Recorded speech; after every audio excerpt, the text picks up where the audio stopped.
ನಮ್ಮ ಸರ್ಕಾರದಿಂದ ಕಂದಾಯ ಇಲಾಖೆ ವತಿಯಿಂದ ಉತ್ತಮ ಕೆಲಸಗಳನ್ನು ಮಾಡುತ್ತಾ ಬಂದಿದ್ದೇವೆ. ನಾನು ಶಾಸಕನಾಗಿ ಈ ಹಿಂದೆ ಅನೇಕ ರಸ್ತೆಗಳನ್ನು ಅಭಿವೃದ್ಧಿ ಮಾಡಿದ್ದೇನೆ. ಶಿಕ್ಷಣ ಇಲಾಖೆಯಲ್ಲಿ ಅನೇಕ ಶಿಕ್ಷಣಕ್ಕೆ ಇಲಾಖೆಗೆ ಸಂಬಂಧಿಸಿದ ಅನೇಕ ಕಟ್ಟಡಗಳನ್ನು ನಿರ್ಮಿಸಿದ್ದೇವೆ. ಬಿಜೆಪಿಯವರು ಏನು ಮಾಡಿಲ್ಲ, ಸುಮ್ಮನೆ ಇಲ್ಲ ಸಲ್ಲದ ಆರೋಪ ಮಾಡುತ್ತಿದ್ದಾರೆ ಎಂದು ವಾಗ್ದಾಳಿ ನಡೆಸಿದರು. ಹೌದು, ತಾಲೂಕಿನಲ್ಲಿ ಶನಿವಾರ ಜಿಲ್ಲಾಡಳಿತ ಚಿತ್ರದುರ್ಗ, ಜಿಲ್ಲಾ ಪಂಚಾಯತ್ ಚಿತ್ರದುರ್ಗ, ತಾಲೂಕು ಪಂಚಾಯಿತಿ ಮೊಳಕಾಲ್ಮೂರು, ಗ್ರಾಮ ಪಂಚಾಯಿತಿ ರಾಯಾಪುರ ಇವರ ಸಂಯುಕ್ತಾಶ್ರಯದಲ್ಲಿ ಪದ್ಮನಾಭ ದೇವರಟ್ಟಿ ಕಂದಾಯ ಗ್ರಾಮ ನಿವೇಶನ ಮಂಜೂರಾತಿ ಪ್ರಮಾಣಪತ್ರ, ಈ ಸೊತ್ತು ಮತ್ತು ಸುಡುಗಾಡು ಸಿದ್ಧರ ಹಕ್ಕುಪತ್ರ ವಿತರಣೆ ಮಾಡಿ ಅವರು ಮಾತನಾಡಿದರು. ಸರ್ಕಾರದಿಂದ ಅನೇಕ ಯೋಜನೆಗಳು ಜನರಿಗೆ ತಲುಪಿಸುವ ನಿಟ್ಟಿನಲ್ಲಿ ಎಲ್ಲರೂ ಕೆಲಸ ಮಾಡಬೇಕು. ಗ್ರಾಮ ಪಂಚಾಯಿತಿಯವರು ಉತ್ತಮ ಕೆಲಸ ಮಾಡಿದ್ದಲ್ಲಿ ಹಳ್ಳಿಗಳು ಅಭಿವೃದ್ಧಿಯಾಗುತ್ತವೆ. ಅದೇ ರೀತಿ ಸುಡುಗಾಡು ಸಿದ್ಧರ ಅನೇಕ ವರ್ಷಗಳಿಂದ ನೆನೆಗುಂದಿಗೆ ಬಿದ್ದಿದ್ದ ಹಕ್ಕುಪತ್ರ ವಿತರಣೆಯನ್ನು ಈಗ ನಾವು ಮಾಡುತ್ತಿದ್ದೇವೆ. ಈ ಗ್ರಾಮ ಈಗ ಸ್ವತಂತ್ರ ಬಂದಂತಾಗಿದೆ ಎಂದರು. ಅದಾದ್ಮೇಲೆ ಬಳ್ಳಾರಿಯವರು ಬಂದ್ರು. ಇಲ್ಲಿ ಬಳ್ಳಾರಿಯವರು ಬಂದ ಮೇಲೆ ಮಿನಿಸ್ಟರ್ ಆದ್ರೂ ಕೂಡ ಯಾವುದೇ ರೀತಿಯಲ್ಲಿ ಉದ್ಧಾರ ಆಗ್ತಕ್ಕಂಥ ಕೆಲಸಗಳು ಕೂಡ ಈ ಭಾಗದಲ್ಲಿ ಮಾಡಲಿಲ್ಲ. ಹಿಂದೆ ನಾನೇನು 18 ವರ್ಷಗಳ ಕಾಲ ಸತತವಾಗಿ 4 ವರ್ಷ 4 ಸಾರಿ ಇಲ್ಲಿ ML ಆಗಿರ್ತಕ್ಕಂಥ ಸಂದರ್ಭದಲ್ಲಿ ನಾವು ಮಾಡಿರ್ತಕ್ಕಂಥ ರಸ್ತೆಗಳು, ನಾವು ಮಾಡಿರ್ತಕ್ಕಂಥ ಕಾಲೇಜುಗಳು, ನಾವು ಮಾಡಿರ್ತಕ್ಕಂಥ first grade college, community health ಸೆಂಟರ್ಗಳು, ರಸ್ತೆಗಳು, ಇವೆಲ್ಲ ಶಾಲೆ ಕಾಲೇಜುಗಳು ಕೂಡ ಆ ಕಾಲದಲ್ಲಿ ಆಗಿದ್ವಿ. ಇವ್ರು ಬಂದ ಕಾಲದಲ್ಲಿ ಯಾವ್ದು ಅರ್ಧಣೆ ಕೆಲಸನೂ ಮಾಡಿಲ್ಲ. ಮತ್ತೆ ಕಾಂಗ್ರೆಸ್ ಸರ್ಕಾರ ಬಂದ್ಮೇಲೆ ಅವ್ರು ಕೊಟ್ಟಿರ್ತಕ್ಕಂಥ 50 ಕೋಟಿ ಅನುದಾನದಲ್ಲಿ ಸುಮಾರು 6 ಕೋಟಿ ರೂಪಾಯಿ ಅಂದಾಜು ಅಂಗನವಾಡಿಗಳಿಗೂ ಮತ್ತು ನಾವು ಶಾಲೆಗಳಿಗೆ ಕೊಡ್ತಕ್ಕಂಥ ಕೆಲಸ ಮಾಡಿದ್ವಿ. ಈಗ ಸರ್ಕಾರದ ವತಿಯಿಂದ ಮತ್ತೆ 150 ಅಂಗನವಾಡಿ ಕೇಂದ್ರಗಳು ಕೂಡ ಇವತ್ತು ಮಂಜೂರು ಮಾಡಿದ್ದೇವೆ. ಎಲ್ಲ ಮಕ್ಕಳು, ಸಣ್ಣ ಸಣ್ಣ ಮಕ್ಕಳಿಗೆಲ್ಲ ಅನುಕೂಲ ಆಗಲಿ. ಬರೀ ದೊಡ್ಡವ್ರಿಗೆ ಮಾತ್ರ ಅಕ್ಕಿ ಬೇಳೆ ತಿಂದ್ಕೊಂಡು ಬದುಕೋದು ಬೇಡ, ಸಣ್ಣ ಹುಡುಗರು ಕೂಡ ಶಾಲೆಗೆ ಹೋದ್ರೆ ಒಂದು ಹೊಟ್ಟೆ ತುಂಬ ಊಟ ಸಿಗ್ತಕ್ಕಂಥ ಕೆಲಸ ಆಗಬೇಕು ಅಂತ ಮಾಡ್ತಾರೆ. ಈಗ ಮಕ್ಕಳು ಮರಿಗೆಲ್ಲ ಬರೀ ನಿಮ್ಮ ಅಕ್ಕಿ ಕೊಡೋದ್ರ ಜೊತೆಗೆ ಯಾರು ಕೂಡ ನೀವೇನು ಬೆಳಿಗ್ಗೆ ಅಷ್ಟೊತ್ತಿಗೆ ಅನ್ನ ಮಾಡಿ ಅವ್ರ ಬಾಕ್ಸ್ದಲ್ಲಿ ಇಟ್ಟು ಕಳ್ಸಲ್ಲ. ಆ ಮಕ್ಕಳೆಲ್ಲ ಸುಮ್ಮನೆ ಹೋಗ್ತಾರೆ. ಸ್ಕೂಲ್ಗೆ ಹೋದ್ರೆ ಅಲ್ಲೇನೆ ಊಟ, ಅಲ್ಲೇ ತಿಂಡಿ, ಒಳ್ಳೊಳ್ಳೆ ಮೊಟ್ಟೆ, ಒಳ್ಳೊಳ್ಳೆ ಬಾಳೆಹಣ್ಣುಗಳು ಇಂಥವೆಲ್ಲ ಕೊಟ್ಬಿಟ್ಟು ಸಾಕ್ತದೆ. ಅಂದ್ರೆ ಸರ್ಕಾರಕ್ಕೆ ನೀವೆಲ್ಲರೂ ದತ್ತು ತಗೊಂಡಂಗೆ ಆಗೋಗ್ಬಿಟ್ಟಿದೀಗ. ಈಗ ಎಲ್ಲ ತಂದೆ ತಾಯಿಗಳು ಆರಾಮಾಗಿದ್ದಾರೆ. ಇನ್ನೇನು ಮಗು ನಾನು ಶಾಲೆಗೆ ಹೋಗ್ತಾ ಅಲ್ಲಿ ಉಂಡು ಬರುತ್ತೆ. EM ಮಾಡಂಗಿಲ್ಲ, ಬಿಡಂಗಿಲ್ಲ. ಯಾವ್ದಾದ್ರು ಒಂದು ಮದುವೆ ಆಯ್ತಂದ್ರೆ ಇಬ್ಬರು ಗಂಡ ಹೆಂಡತಿ ಮಾತಾಡ್ಕೊಂಡು ಮದುವೆಗೆ ಹೋಗಿ ಉಂಡು ಬಂದ್ಬಿಟ್ರೆ ಆಗೋಯ್ತು. ಅವತ್ತು ಅಕ್ಕಿನೂ ಉಳಿತು, ಬೇಳೆನೂ ಉಳಿತು, ಅವ್ರಿಗೆ ಎಣ್ಣೆನೂ ಉಳಿತು. ಈ ಪರಿಸ್ಥಿತಿಗಳು ನಮ್ಮಲ್ಲಿ ಈಗ ನಾವು ಕಾಣ್ತಕ್ಕಂಥ ಕೆಲಸ ಇದೆ. ಹೀಗಾಗಿ ನಮ್ಮ ಸುರೇಶ್ ಮಾತಾಡ್ಬೇಕಾದ್ರೆ ಕೆಲವು ಸಮಸ್ಯೆಗಳನ್ನು ಹೇಳಿದ್ರು. ಅದ್ರ ಬಗ್ಗೆ ನಮಗೆ ಮಾಡ್ಬೇಕಾಗ್ತದೆ. ನಾನು ಮಾತಾಡಿದೆ. ನಾನು ತಹಶೀಲ್ದಾರ್ ಹತ್ರ ನಾನು ಮಾತಾಡ್ಬೇಕಾದ್ರೆ, EO ಅವ್ರ ಹತ್ರ ಮಾತಾಡ್ಬೇಕಾದ್ರೆ ಒಂದು ಮಾತು నేను ಹೇಳ್ಬೇಕಂದ್ರೆ, ಒಳ್ಳೆ ಅಧಿಕಾರಿಗಳು ನಿಮಗೆ ಸಿಕ್ಕಿದ್ರೆ ನಿಮ್ಮ ಅದೃಷ್ಟ. ಒಳ್ಳೆ ಅಧಿಕಾರಿಗಳು. ನಾವು 4 ಗೋಡೆಗಳ ಮಧ್ಯದಲ್ಲಿ ಕೂತ್ಕೊಂಡು ತಹಶೀಲ್ದಾರ್ಗೆ ಹೇಳಿದ್ರೆ, ಮುಜರಾಯಿಗೆ ಸೇರಿರ್ತಕ್ಕಂಥವು, ಮುಜರಾಯಿ ಈ ರೆವೆನ್ಯೂ ಕಂದಾಯ ಗ್ರಾಮಕ್ಕೆ ಸೇರ್ದಲ್ಲಿರ್ತಕ್ಕಂಥ ಕೆಲವು ಹಳ್ಳಿಗಳು ಸುಮಾರು ಈ ತಾಲೂಕಿನ 15 ಗ್ರಾಮಗಳು ಬಿಟ್ಟೋಗಿತ್ತು. ಅದು ಪ್ರತಿಯೊಂದು ಕೂಡ ಕಂದಾಯ ಗ್ರಾಮ ಆಗದೋದ್ರೆ ನಿಮ್ಗೆ ಯಾವುದೇ ರೀತಿಯಲ್ಲಿ ಸೌಲಭ್ಯಗಳು ಇಲ್ಲಿ ಸಿಗೋದಿಲ್ಲ. ಯಾವ್ದು ಕೇಳಿದ್ರೆ ಪಂಚಾಯತಿ ಮೊರೆ ಹೋಗ್ಬೇಕು, ಪಂಚಾಯತಿಯವ್ರು ಕೊಡ್ಬೇಕು, ಸರ್ಕಾರ ಕೊಡ್ಬೇಕು. ಈಗ ನಿಮ್ಮದೇ ಸ್ವತಂತ್ರವಾಗಿರ್ತಕ್ಕಂಥ ನಿಮಗೆ ರೆವೆನ್ಯೂ ಗ್ರಾಮನೇ ಮಾಡಿಕೊಟ್ಬಿಟ್ಟಿದ್ದಾರೆ. ಈಗ ಕಂದಾಯ ಗ್ರಾಮ ನಿಮ್ದೇ ಸ್ವತಂತ್ರ ಈಗ. ಹೀಗಾಗಿ ಸುಮಾರು ತಾಲೂಕಿನಲ್ಲಿ ಬರ್ತಕ್ಕಂಥ 15 ಹಳ್ಳಿಗಳಲ್ಲಿ ಈಗಾಗಲೇ 12 ಹಳ್ಳಿಗಳು ಕೂಡ ಇವತ್ತಾಗಲೇ ಕಂದಾಯ ಗ್ರಾಮಗಳನ್ನಾಗಿ ಪರಿವರ್ತನೆ ಮಾಡಿದ್ದಾರೆ. ಇಲ್ಲಿ ಬರ್ತಕ್ಕಂಥದ್ದು ಚಿಕ್ಕ ಚಿಕ್ಕ ಹಳ್ಳಿಗಳು, ಇವೆಲ್ಲ ಎರ್ಪೋದ್ಯೋಗಗಳಲ್ಲಿ ಯಾವ ಕೆಲವು ಎಲ್ಲ ಇದಾವೆ. ಅಂಥವೆಲ್ಲ ಸಣ್ಣ ಊರುಗಳು ಕೂಡ ಕಂದಾಯ ಗ್ರಾಮಗಳನ್ನ ಮಾಡಿರ್ತಕ್ಕಂಥ ಕೀರ್ತಿ ಏನಾದ್ರು ಅಂದ್ರೆ ನಮ್ಮ ಕೃಷ್ಣ ಬೈರೇಗೌಡರು, ನಮ್ಮ ಸ್ನೇಹಿತರು, ರೆವೆನ್ಯೂ ಮಿನಿಸ್ಟರ್. ತಾಲೂಕಿನಲ್ಲಿ 15 ಗ್ರಾಮಗಳಿದ್ದು 12 ಗ್ರಾಮಗಳನ್ನು ಕಂದಾಯ ಗ್ರಾಮಗಳನ್ನಾಗಿ ಪರಿವರ್ತನೆ ಮಾಡಿ ಬೇಕಾದ ದಾಖಲೆಗಳನ್ನು ಒದಗಿಸುವ ನಿಟ್ಟಿನಲ್ಲಿ ತಾಲೂಕು ಆಡಳಿತ ಕೆಲಸ ಮಾಡುತ್ತಿದೆ. ಈಗ ನಿಮಗೆ ಈ ಗ್ರಾಮಕ್ಕೆ ಸ್ವಾತಂತ್ರ್ಯ ಬಂದಿದೆ ಎಂದರು. ನಿಮ್ಮ ಮನೆಯ ಹಕ್ಕುಪತ್ರಗಳನ್ನು ನಾವು ನೀಡುತ್ತಿದ್ದೇವೆ. ಮ್ಯಾಸರಟಿಯಲ್ಲಿ ಕಟ್ಟಿರುವ 154 ಮನೆಗಳಿಗೆ ಅಧಿಸೂಚನೆ ಹೊರಡಿಸಿ ಈ ಜಮೀನಿನ ಖಾತೆಗಳನ್ನು ಗುರುತಿಸಿ ಅದಕ್ಕೆ ತಕ್ಕ ಪರಿಹಾರವನ್ನು ನೀಡುತ್ತೇವೆ. ಪ್ರತಿ ಮನೆಯನ್ನು ನಾವು ಅಳತೆ ಮಾಡಿ ನಿಖರವಾಗಿ ನೀಡುತ್ತಿದ್ದೇವೆ ಎಂದು ತಹಸೀಲ್ದಾರರಾದ ಟಿ ಜಗದೀಶ್ ರವರು ತಿಳಿಸಿದರು. ಅದೇ ರೀತಿ ಪ್ರತಿಯೊಂದು ಮನೆಗೂ ಈ ಸೊತ್ತು ಕೂಡ ನಾವು ನೀಡುತ್ತಿದ್ದೇವೆ ಎಂದರು. ಏನಿದು ಇಷ್ಟು ದಿವಸ ಸ್ವಾತಂತ್ರ್ಯ ಒಂದು 80 ವರ್ಷ ಆಯ್ತು. 80 ವರ್ಷ ಆದ್ರೂ ಯಾಕೆ ಇವರಿಗೆ ಹಕ್ಕುಪತ್ರ ಕೊಟ್ಟಿಲ್ಲ? ಏನಿದು ಕಂದಾಯ ಗ್ರಾಮ? ಇಲ್ಲಿವರೆಗೆ ಆಗಿರ್ಲಿಲ್ವೇ ಅನ್ನೋ ಪ್ರಶ್ನೆಯನ್ನ ನಿಮಗೆಲ್ಲ ಮೂಡಬಹುದು. ಕಳೆದ 3-4 ಕೆಳಗಳಿಂದ ರಾಜ್ಯದ ಮುಖ್ಯಮಂತ್ರಿಗಳಾದಂತಹ ಸಿದ್ದರಾಮಯ್ಯ ಸಾಹೇಬರು ಉಪಮುಖ್ಯಮಂತ್ರಿಗಳ ಡಿ ಕೆ ಶಿವಕುಮಾರ್ ಸಾಹೇಬರು, ಕಂದಾಯ ಸಚಿವರು 1,11,111 ಹಕ್ಕುಪತ್ರಗಳನ್ನ ವಿಜಯನಗರದಲ್ಲಿ ನಾವು ಕೊಟ್ಟಿವಿ. ಇದೇ ಹಕ್ಕುಪತ್ರಗಳು. ಏನಪ್ಪಾ ಇದು ಅಂದ್ರೆ, ಯಾರೋ ಹೆಸರು ಜಮೀನು ಇರ್ತದೆ, ಭೂದಾನಿಗಳು ಯಾರೋ ಪಟ್ಟ ಜಮೀನು ಇರ್ತದೆ, ಅವರು ಅವ್ರ ವಂಶಸ್ಥರು ಪೂರ್ವಪರೆಯಿಂದ ಅಂದ್ರೆ 100-200 ವರ್ಷಗಳಿಂದಲೂ ಈ ಊರು ಹುಟ್ಟಿ ಬಂದಿದೆ. ಇವತ್ತಿಂದಲ್ಲ, ಇದು ಮ್ಯಾಸರಟ್ಟಿ ನಿನ್ನೆ ಮನೆಯದಲ್ಲ. ಕೇಳಿದ್ರೆ ನಮ್ದಪ್ಪ ಇದು ಊರನ್ನ ಪ್ರತೀತಿನೂ ಇತ್ತು. ನಮ್ ಜಾಗದ ಕಟ್ಟಿದ್ವಿ, ಹೋಗ ನೀನ್ ಸ್ವಂತ ಕಟ್ಬಿಟ್ಟೆ. ಈ ತರ ಇದ್ದವನ್ನೆಲ್ಲ ಗುರುತಿಸಿ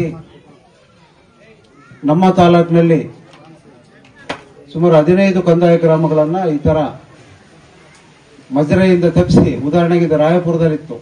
ಇವತ್ತಿನಿಂದ ಇದು ರಾಯಪುರ ಅಲ್ಲ, ಇದು ಪದಿನಾನ್ ದೇವರಟ್ಟಿ ಅಥವಾ ಮ್ಯಾಸರಟ್ಟಿ ಅಂತ ಇವತ್ತಿಂದ ಘೋಷಣೆ ಮಾಡ್ತಾ ಇದ್ದೀವಿ. ಪ್ಯೂರ್ಲಿ ಕಂದಾಯ ಗ್ರಾಮ, ನಿಮ್ಮದೇ ಆದಂತಹ ಎಲ್ಲಾ ಸವಲತ್ತುಗಳು ಈ ಊರಿಗೆ ಬರ್ತದೆ. ರಾಯಪುರ ಅಂತ ಹೇಳಂಗಿಲ್ಲ, ಮ್ಯಾಸರಟ್ಟಿ ಅಂತ ಹೇಳ್ಬೋದು, ಅಥವಾ ಪದಿನಾಮ್ ದೇವರಟ್ಟಿ ಅಂತ ಇದ್ರ ಹೆಸರು. ಇಲ್ಲಿ ಕಟ್ಟಿರ್ತಕ್ಕಂಥ 154 ಮನೆಗಳಿಗೆ ಅಧಿಸೂಚನೆಯನ್ನ ಫಸ್ಟ್ ಹೊರಡಿಸಿದ್ವಿ. ಅಧಿಸೂಚನೆಯನ್ನು ಹೊರಡಿಸಿ ಈ ಜಮೀನಿನ ಖಾತೆದಾರರನ್ನು ಗುರುತಿಸಿ ಅವರನ್ನ ಕರೆಸಿದ್ವಿ. ನಮ್ಮ ಆಫೀಸಿಗೆ ಕರೆಸಿ ಒಂದು ವಿಚಾರಣೆಯನ್ನು ಮಾಡಿದ್ವಿ. ಏನಪ್ಪಾ ಈ ಜಮೀನು ಊರೆಲ್ಲ ಕಟ್ಕೊಂಡ್ಬಿಟ್ಟವರೆಲ್ಲ ನಿಮ್ದ ಅಂತ. ಹೌದು ಸ್ವಾಮಿ, ನಮ್ದೇ. ಅದಕ್ಕೆ ತಕ್ಕ ಪರಿಹಾರವನ್ನು ಕೂಡ ನಾವು ಈಗ ಮಂಜೂರು ಮಾಡಲಿಕ್ಕೆ ಈ ಒಂದು ಪರಿಹಾರ ಕೋಶಕ್ಕೆ ನಾನು ರೆಕಮೆಂಡ್ ಮಾಡಿದ್ದೀನಿ, ಈ ಊರಿನ ಪರಿಹಾರ ಕೊಡ್ಲಿಕ್ಕೆ. ಅದೇ ರೀತಿ ಇಲ್ಲಿ ಕಟ್ಕೊಂಡಿರ್ತಕ್ಕಂಥ ನಿವಾಸಿಗಳು ಎಷ್ಟು ಜನ ಅಂತ ಹೇಳ್ಬಿಟ್ಟು ನಾವು ಪಟ್ಟಿ ಮಾಡಿದಾಗ 154 ಮನೆಗಳು ನಮಗೆ ಸಿಕ್ಕವು. ಅವ್ರು ಕಟ್ಟಿರ್ತಕ್ಕಂಥ ಮನೆಗಳಿಗೆ ನಮಗೆ ಅಳತೆನೂ ಸಿಕ್ತು. ಪ್ರತಿ ಮನೆಗೂ ಟೇಪ್ ಹಿಡಿದು ಅಳತೆ ಮಾಡಿದೀವಿ.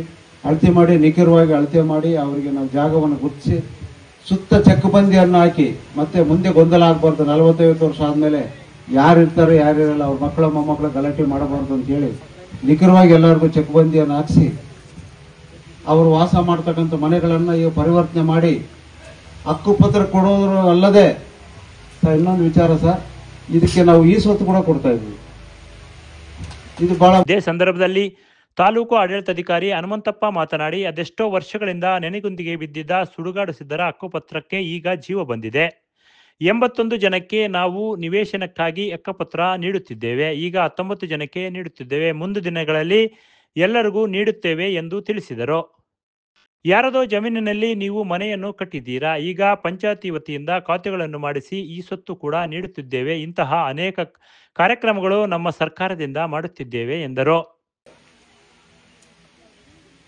ಸ್ನೇಹಿತರೆ, ಇವತ್ತು ನಿಮ್ಮ ಗ್ರಾಮದಲ್ಲಿ ಈ ಒಂದು ಸಭೆಯನ್ನ ಏರ್ಪಡಿಸಿರ್ತಕ್ಕಂಥ ಮುಖ್ಯ ಉದ್ದೇಶ ಸುಡುಗಾಡು ಸಿದ್ದರವರಿಗೆ ಕಾರ್ಯಕ್ರಮದ ರೂಪುರೇಷೆಗೆ ಅಡಿಯಲ್ಲಿ ನಿಮಗೆ ಹಕ್ಕುಪತ್ರ ವಿತರಣಾ ಕಾರ್ಯಕ್ರಮ 164 ಈ ಸ್ವತ್ತು ಕೊಡ್ತಕ್ಕಂಥ ಕಾರ್ಯಕ್ರಮ. ಮೊಟ್ಟ ಮೊದಲನೆಯದಾಗಿ ಸುಮಾರು ವರ್ಷಗಳ ಹಿಂದೆ ನೆನೆಗುದಿಗೆ ಬಿದ್ದಿರ್ತಕ್ಕಂಥ ಈ ಒಂದು ಕಾರ್ಯಕ್ರಮ. ಸುಮಾರು ವರ್ಷಗಳಿಂದ ನೀವು ವಾಸವಾಗಿದ್ದೀರಿ.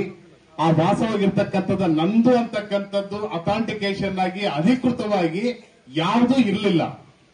ಇವತ್ತು ನಿಮಗೆ ನಮ್ಮ ಶಾಸಕರ ಅಧ್ಯಕ್ಷತೆಯಲ್ಲಿ, ಅವರ ಮುಂಚೂಣಿಯಲ್ಲಿ, ಅವರ ಆದೇಶದಂತೆ ಸುಮಾರು 2 ತಿಂಗಳ ಕಾಲ ಈ ಒಂದು ಹಕ್ಕುಪತ್ರಕ್ಕೆ ನಾವು ಚಾಲನೆ ಕೊಟ್ಬಿಟ್ಟು ಈ ವಾರದಲ್ಲಿ ಬಂದಿರತಕ್ಕಂಥ ಒಂದು ಹಕ್ಕುಪತ್ರವನ್ನು ತಮ್ಮಗಳ ಮುಖೇನ ಈ ಗ್ರಾಮದಲ್ಲಿ ನಿಮ್ಮಗಳ ಸಮಕ್ಷಮ ಸದರಿ ಗ್ರಾಮದಲ್ಲಿ ನಿಮಗೆ ಕೊಡಬೇಕು ಅಂತೇಳಿ ಈ ಒಂದು ಕಾರ್ಯಕ್ರಮ ಹಮ್ಮಿಕೊಂಡಿದ್ದೀವಿ. ನಿಮಗೆ ಗೊತ್ತಿದೆ, ಸುಮಾರು ವರ್ಷಗಳಿಂದ ನೆನೆಗುದಿಗೆ ಬಿದ್ದಿರ್ತಕ್ಕಂಥ ಹಕ್ಕುಪತ್ರಗಳನ್ನ ಈಗ ಒಂದೊಂದಾಗಿ ಎಲ್ಲ ಹಳ್ಳಿಗಳಲ್ಲಿ ಮಾನ್ಯ ಶಾಸಕರ ಆದೇಶದಂತೆ ಕೊಡ್ತಕ್ಕಂಥದ್ದು ಏರ್ಪಾಟ್ ಮಾಡ್ತಾ ಇದ್ದೀವಿ. ನಿಮ್ಮ ಗ್ರಾಮದಲ್ಲಿ ಸುಡುಗಾಡು ಸಿದ್ಧರು ಎಷ್ಟು ಪುಣ್ಯವಂತರು ಅಂತಂದ್ರೆ ಅದನ್ನು ಹೇಳತೀರದು. ನಿಮ್ಮ ಮನೆ ಬಾಗಿಲಿಗೆ ಏಕಕಾಲದಲ್ಲಿ ಯಾವುದೇ ರೀತಿ ತೊಂದರೆ ಇಲ್ಲದಾಗೆ, ಆಕ್ಷೇಪಣೆ ಇಲ್ಲದಾಗೆ ನಿಮಗೆ ನೇರವಾಗಿ ನಿಮ್ಮ ಮನೆಗಳ ಹಕ್ಕುಪತ್ರವನ್ನ ನಿಮ್ಮಗಳಿಗೆ ಈ ಒಂದು ಸಂದರ್ಭದಲ್ಲಿ ಕೊಡ್ತಕ್ಕಂಥ ಕಾರ್ಯಕ್ರಮವನ್ನು MLA ಸಾಹೇಬರು ಮಾಡ್ತಾ ಇದ್ದಾರೆ. ಅವರಿಗೆ ಜೋರ ಚಪ್ಪಾಳೆ ಇನ್ನೊಂದ್ಸರಿ ಅವರಿಗೆ. ಇದೇ ಸಂದರ್ಭದಲ್ಲಿ ಸುಡುಗಾಡು ಸಿದ್ದರ ಹಕ್ಕುಪತ್ರ ಪಡೆದ ಮುರುಡೆಪ್ಪ ಮಾತನಾಡಿ, ನಾವು ಸುಮಾರು 60-70 ವರ್ಷಗಳಿಂದ ಇದ್ದೇವೆ. ಜಾಗ ಗುರುತಿಸಿದ್ದಾರೆ. ಯಾವ ರಾಜಕೀಯ ವ್ಯಕ್ತಿಗಳು ಕೂಡ ನಮ್ಮನ್ನು ಗುರುತಿಸಿ ಹಕ್ಕುಪತ್ರ ನೀಡಿಲ್ಲ. ಎಲ್ಲರೂ ಕೂಡ ಆಶ್ವಾಸನೆ ನೀಡುತ್ತಾ ಹೋದರು. ನಮ್ಮ ಶಾಸಕರಾದ NY ಗೋಪಾಲಕೃಷ್ಣ ಬಂದ ಮೇಲೆ ಹಕ್ಕುಪತ್ರ ನೀಡಿದ್ದಾರೆ. ಅವರಿಗೆ ಧನ್ಯವಾದಗಳು. ಅದೇ ರೀತಿ ಮೂಲಸೌಕರ್ಯಗಳಾದ ಮನೆಗಳನ್ನು ಕಟ್ಟಿಸಿಕೊಡಬೇಕು. ಅದೇ ರೀತಿ ರಸ್ತೆಗಳು ನಿರ್ಮಿಸಬೇಕು. ಅಂಗನವಾಡಿ ಮತ್ತು ಸಮುದಾಯ ಆರೋಗ್ಯ ಕೇಂದ್ರವಾಗಬೇಕು ಎಂದು ಅವರು ತಿಳಿಸಿದರು.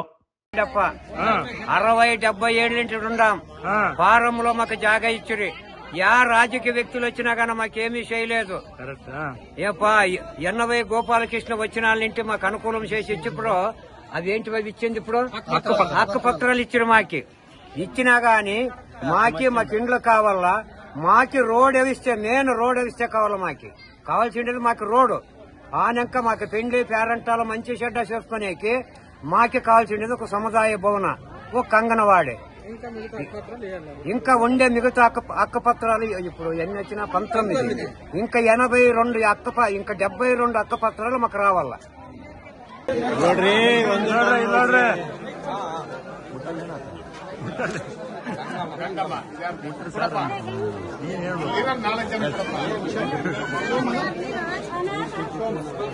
ಈ ಸಂದರ್ಭದಲ್ಲಿ ಗ್ಯಾರಂಟಿ ಸಮಿತಿಯ ಜಿಲ್ಲಾ ಸದಸ್ಯರಾದ GP ಸುರೇಶ್, ತಾಲೂಕು ಪಂಚಾಯಿತಿ ವ್ಯವಸ್ಥಾಪಕ ನಂದೀಶ್, ರಾಯಪುರ ಗ್ರಾಮ ಪಂಚಾಯಿತಿ ಅಧ್ಯಕ್ಷರಾದ ಕರಿಬಸಮ್ಮ, ಉಪಾಧ್ಯಕ್ಷರಾದ D Borayya, ಸದಸ್ಯರುಗಳಾದ GP Papanna, YD Kumaraswamy, ಬೋಸಯ್ಯ, Mallikarjun, Saraswati, Boramma, Nagaraj, Bhagyamma, Shashikala, Meenakshi, Basavaraj, ಸಿಬ್ಬಂದಿಗಳಾದ Krishnamurthy, Srikanth, PDO Nurulla, ಇನ್ನೂ ಹಲವರು ಮಹಿಳೆಯರು ಉಪಸ್ಥಿತರಿದ್ದರು. Bureau report PM Gangadhar, Bharat Vaibhav news, Molakalmuru. Thanks for watching. Read, discuss and debate with editor Dr. Yan Prashant Rao. Wanted reporters in print, digital and visual media for Bharat Vaibhav Daily Newspaper, BV News 5 Channel and BV Fast Web News from all the talukas of Karnataka, Goa and Maharashtra. If interested, send your resume to 9019229369.